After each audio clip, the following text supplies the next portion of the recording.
మహాగణాధిపతయే నమః. ఓం గురుభ్యో నమః. ఓం శ్రీమాత్రే నమః. పరమేశ్వర స్వరూపమైనటువంటి జ్యోతిష, వాస్తు మరియు ఇతర అనేకమైనటువంటి శాస్త్రములను మనకు అందించినటువంటి మహర్షులకి నమస్కారం.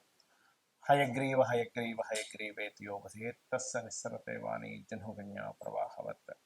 అరుణాం కరుణాతరంగితాక్షీం ధృతపాశాంకుశపుష్పబాణచాపాం అనిమాదిభిరావృతాం మయూకైః అహమిత్యేవ విభావయే భవాని. శ్రీమాత్రే నమః. ప్రేక్షకులకి ఆ లలితాంబిక అమ్మవారి యొక్క అనుగ్రహం పరిపూర్ణంగా కలగాలని మనస్ఫూర్తిగా కోరుకుంటూ, మనం ఈరోజు చాలామంది ఈ కొత్త సంవత్సరం వస్తుంది, మాకు ఆదాయ వ్యయాలు ఇలా ఉంది, లేకపోతే మాకు ఏలినాటి శని జరుగుతుంది, అర్ధాష్టమ శని నడుస్తుంది, అష్టమ శని రాబోతుందని భయపడుతున్నారు. అయితే మీకు ఆంగ్ల సంవత్సరం మారినా లేనట్లయితే ఉగాదికి మన ఇప్పుడు రాబోయేటువంటి శ్రీ విశ్వవసునామ సంవత్సరం వస్తున్న, గతంలో వచ్చినటువంటి క్రోధినామ సంవత్సరం వచ్చిన, మొట్టమొదటిగా మీరు అర్థం చేసుకోవాల్సింది ఏంటంటే, గ్రహాలు మారినప్పుడు దాని యొక్క ప్రభావం కొంత ఉంటుంది, ఉండదని కాదు. ఇది గోచారంలో.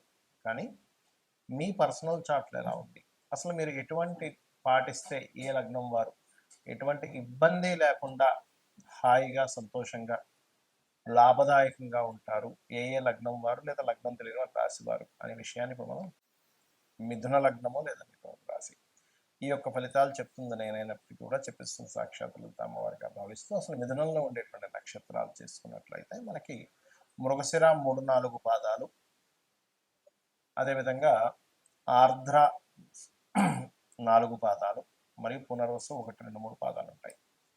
మిథునంలో మృగశిర నక్షత్రం వారి 3-4 పాదాల వారు ముఖ్యంగా ఆంజనేయ స్వామి ఆరాధన లేదా స్కందుడిని ధ్యానం చేసినట్లయితే ఖచ్చితంగా మీకు మానసికమైనటువంటి స్ట్రెస్ అనేది తగ్గుతుంది, గుర్తుపెట్టుకోండి. ఇక ఆర్ద్ర నక్షత్రం వారు ఇక్కడ దుర్గాదేవిని ఓం దుమ్ దుర్గాయ నమః అని ధ్యానం చేయాలి ఒక 10 నిమిషాలు. ఎందుకంటే మనసుకి ధ్యానం ఎప్పుడైతే కనెక్ట్ అయిందో మీరు చేసే ప్రతి పనిలోనే క్లారిటీ అనేటువంటిది ఉంటుంది. అదేవిధంగా పునర్వసు 1, 2, 3 పాదాలు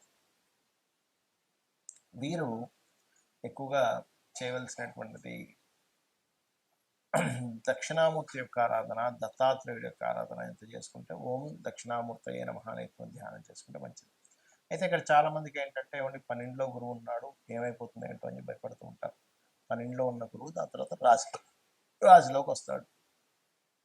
12లో గురువు ఉన్నంత మాత్రాన బ్యాడ్ ఏం కాదు, గుర్తుపెట్టుకోండి. 12లో ఉండే గురువు ఎప్పుడు కూడా ప్రాపర్టీని ఇస్తాడు. అయితే ఈ మే 15 నుంచి ఎప్పుడైతే రాశిలోకి వస్తాడో అతను పంచమాన్ని చూస్తాడు. కాకపోతే ఇక్కడ కొంచెం లగ్నంలో కుజుడు 4వ స్థానంలో కేతు ఉన్నందుకు కొంచెం ఈ ప్రాపర్టీస్ తీసుకునే విషయంలోని అనవసరంగా శత్రువులతో స్ట్రెస్ అది ఉంటూ ఉంటుంది మీకు.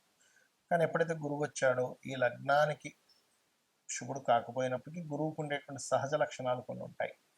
ఆ గురువు సప్తమ దశమాధిపతి రాశిలోకి వచ్చినందుకు వర్క్ స్ట్రెస్ని పెంచుతాడు, కెరియర్ని ఇస్తాడు కూడా గురువు ముఖ్యంగా చెప్పాలంటే. అయితే కెరియర్లోనే స్ట్రెస్ ఉంటుంది, కొత్త ఉద్యోగ అవకాశాలు కూడా రావడం జరుగుతుంది.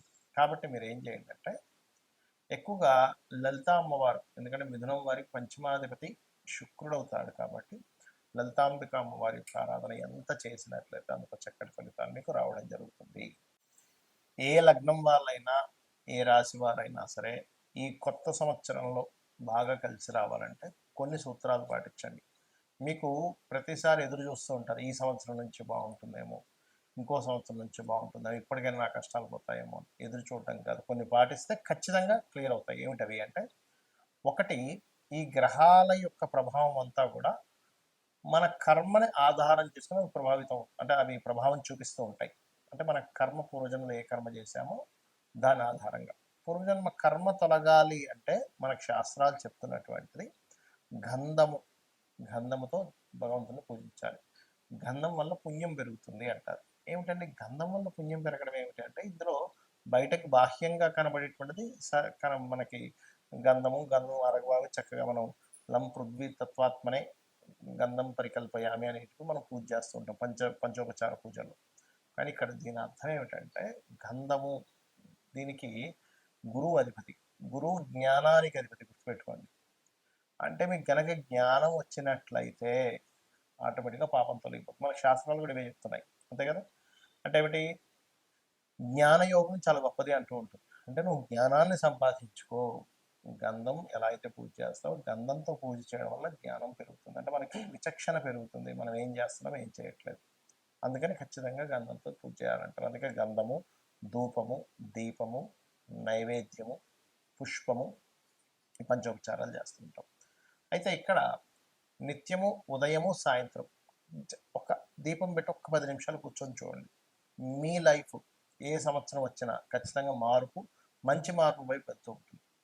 ఇక రెండో విషయం ఏంటంటే మీకు దగ్గరలో ఆలయం ఏదైనా ఉన్నట్లయితే అందులో ప్రధానంగా మాకు శని యొక్క ప్రభావం ఎక్కువ ఉందండి, ఏలినాటి శని ఎక్కువగా ఉంది అనుకునేవారు ఒకటే చెప్తాను, ఆంజనేయ స్వామి ఆలయానికి వెళ్ళి చూడండి. లేదండి నాకు దగ్గరలో ఆంజనేయ స్వామి ఆలయం లేదు, చక్కగా స్కందుడి ఆలయం ఉంటుంది, సుబ్రహ్మణ్యేశ్వర స్వామి, లేదా అది కూడా లేదు పోనీ గణపతి, అది కూడా లేదండి కనీసం రావి చెట్టు ఉందనుకోండి.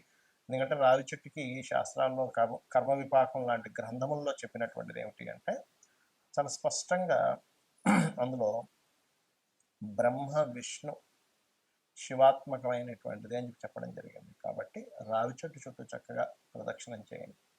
రావి చెట్టు వేప చెట్టు కలిసి ఉన్నదైనా పర్వాలేదు, లేదా నరసింహస్వామి ఆలయం అయినా పర్లేదు, లేదా అమ్మవారి ఆలయం. ఎందుకంటే ఒకే పరమాత్మ ఇన్ని రూపాల్లో ఉన్నాడు, గుర్తుపెట్టుకోండి. అయితే మరి ఇవే ఎందుకు చెప్పారండి, ఇంకా వేరే కూడా చెప్పొచ్చు కదా, ఇంకా చాలా ఉన్నాయి కదా అంటే శని యొక్క ప్రభావాన్ని, మీ కర్మ యొక్క ప్రభావాన్ని తగ్గించేటువంటిది వీటికి ఉంటుంది. ఎందుకు అంటే ఈ దేవతా ఆరాధనకి ఉష్ణ సంబంధించినటువంటి ఫైరీ రిలేటెడ్ సంబంధించినటువంటి ఇప్పుడు ఆ తత్వం ఉంటుంది. ఇప్పుడు శని భగవానుడి యొక్క ప్రభావం ఉంది అనుకోండి ఉదాహరణకి, దాని గురించి టెన్షన్ పడకండి, చెప్తున్నాను నేను ఉదాహరణ. అది కోల్డ్, మీరు గమనించండి, ఎవరికైనా జన్మజాతకంలో శని ప్రభావం వారి మీద ఉందనుకోండి, వాళ్ళకి జలుబు చేయడం ఎక్కువగా, లేదా బద్ధకము, నీరసము ఇవి ఎక్కువగా ఉంటుంటాయి కామన్గా. సరే తర్వాత చేద్దాం, పోస్ట్ పోన్ చేయడం, ఇది కోల్డ్ రిలేటెడ్ సంబంధించింది, ఇది హీట్ రిలేటెడ్ సంబంధించింది. హీట్ ఎక్కడైతే ఉంటుందో కోల్డ్ రిలేటెడ్ తగ్గుతుంది. అలాంటప్పుడు అందుకే ఏం చెప్తారు, ఎక్సర్సైజ్ చేయండి, వాకింగ్ చేయండి, ఏదైనా గేమ్స్ ఆడండి, ఇవన్నీ చెప్తూ ఉంటారు. ఎందుకు అంటే దాని ప్రభావం పోవాలి, మార్స్ రిలేటెడ్ ఎనర్జీ పెరగాలి అనేటువంటి భావంతో. సో ఏదైనా ఆలయానికి వెళ్ళడం, గోశాలకు వెళ్ళి గోవులకి ఏదైనా తినిపించడము, ఏదైనా ఆలయంలో సేవాది కార్యక్రమాలు జరుగుతుంటే అక్కడికి వెళ్ళి మీ సేవ ఏదైనా చేయడం. ప్రత్యేకంగా ఇప్పుడు మనకి ఈ ఎండాకాలంలో చలివేంద్రాలు అవి పెడుతూ ఉంటారు, లేకపోతే ఒక చిన్న కుండ ఒకటి పెట్టుకొని ఒక నీళ్ళు కావాలంటే కూడా ఇస్తూ ఉంటే కూడా పితృదేవతల యొక్క అనుగ్రహం కూడా కలుగుతుంది. పక్షులకి నీళ్ళని పెట్టడం, ఇవి చేశారంటే 100% మీది ఏ రాసైనా, ఏ లగ్నమైన, ఏ నక్షత్రమైనా ఖచ్చితంగా మంచి ఫలితాలు మీరు పొంది తీరుతారు. శ్రీమాత్రే నమః.